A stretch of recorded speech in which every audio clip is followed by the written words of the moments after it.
Hello students, welcome to the PNT coaching classes learn easily and smartly. तो आज हम पढ़ने वाले एक क्वेश्चन जिसमें बोला गया है distinguish between conventional and non conventional sources of energy.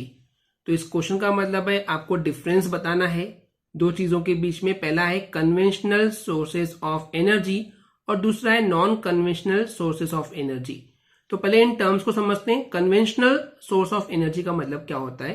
Conventional यानी कि जो रिन्यू नहीं हो सकता है, यानी कि क्या है, ऐसी एनर्जी के सोर्सेस जहां से हमको एनर्जी मिलती है जो कि कन्वेंशनल है।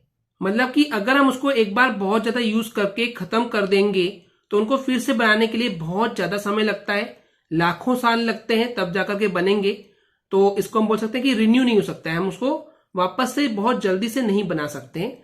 तो वो होते हैं कन्वेंशनल एनर्जी सोर्सेस। और नॉन कन्वेंशनल का मतलब होता है कि जो बहुत ज्यादा क्वांटिटी में अवेलेबल है, वो खत्म होगा ही नहीं, और अगर खत्म हो भी गया तो हमको ये चीजें मिल सकती है। तो चलिए अब इनके डिफरेंसेस को देखते हैं वन बाय वन। पहला डिफरेंस है कि कोल, पेट्रोलियम, नेचुरल गैस और हाइड्रो इलेक्ट्रिक पावर जो है ये कन्वेंशनल सोर्सेस ऑफ एनर्जी है। तो कोल यानी कि कोयला, पेट्रोलियम यानी कि जो जमीन से लिक्विड निकाला जाता है जिससे पेट्रोल बनता है, तो पेट्रोलियम हो गया। नेचुरल गैस यानी कि जैसे मिथेन हो गई, नाइट्रोजन गैस हो गई, कार्बन डाइऑक्साइड गैस हो गई, तो ये हो गए नेचुरल गैसेस जो कि भगवान की बनाई हुई गैसेस हैं। इसके अलावा हाइड्रो इलेक्ट्रिक पावर यानी कि पानी से जो इलेक्ट्रिसिटी क्रिएट की जाती है, बिजली बनाई जाती है, तो ये सब आते हैं कन्वेंशनल एनर्जी सोर्सेस के अंदर। वहीं पे नॉन कन्वेंशनल एनर्जी सोर्सेस में इंक्लूड किया गया है किस किस को? सोलर यानी कि सूरज की एनर्जी को, जियोथर्मल यानी कि जो अर्थ के अंदर जो हीट है, जो गर्मी है, जो टेम्परेचर है, उसको बोलते हैं जियोथर्मल, वो कभी खत्म नहीं होगी। टाइडल यानी कि जो समुद्रों में लहरें आती है उसको हम बोलते हैं टाइडल। विंड यानी कि तेज जो हवाएं बहती है, वो भी कभी खत्म नहीं होगी। एंड इसके अलावा जो बायोगैस है, बायोगैस मतलब कुछ गैसेस होती हैं जिसको बेसिकली प्लांट के वेस्ट मटेरियल से, एनिमल के वेस्ट मटेरियल से बनाया जाता है। स्पेशली गाय के गोबर से जो गैस बनाई जाती है उसको बोला गया बायोगैस। तो ये सब आते हैं नॉन कन्वेंशनल एनर्जी सोर्सेस में, क्योंकि ये कभी भी खत्म नहीं हो सकते हैं। सेकेंड डिफरेंस है हाइड्रो इलेक्ट्रिक पावर को छोड़ करके बाकी जो कन्वेंशनल एनर्जी सोर्सेस हैं उन सभी से पॉल्यूशन फैलता है। पॉल्यूशन यानी कि प्रदूषण होता है, स्प्रेड यानी कि फैलना, एक्सेप्ट यानी कि छोड़ करके। तो हाइड्रो इलेक्ट्रिक पावर को छोड़ करके बाकी सभी से पॉल्यूशन होता है। लेकिन जो नॉन कन्वेंशनल एनर्जी सोर्सेस है इनसे कभी भी कोई भी पॉल्यूशन जो है वो नहीं होता है, ये पॉल्यूशन फ्री एनर्जी देते हैं।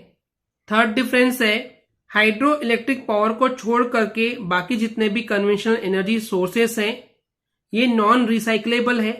नॉन रिसाइक्लेबल का मतलब जिसको इजीली या बहुत आसानी से बनाया नहीं जा सकता है, जब एक बार खत्म हो जाएंगे तो। उसी के लिए एक और वर्ड यूज किया गया है रेप्लेनिश।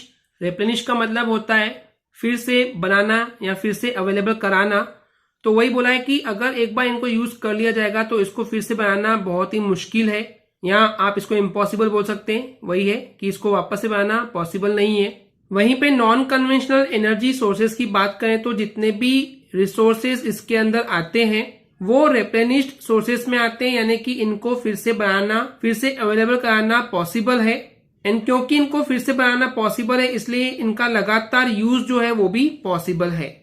नेक्स्ट डिफरेंस है इन कन्वेंशनल एनर्जी सोर्सेज को तब यूज किया जाता है जब non conventional energy sources available नहीं है। या आप इसको ऐसा बोल सकते हैं कि पहले नॉन कन्वेंशनल एनर्जी सोर्सेस को यूज किया जाता है, उसके बाद इन कन्वेंशनल एनर्जी सोर्सेस को इमरजेंसी में यूज किया जाना चाहिए। वहीं पे अगर हम नॉन कन्वेंशनल एनर्जी सोर्सेस की बात करते हैं तो ये बहुत समय से लगातार यूज किए जा रहे हैं।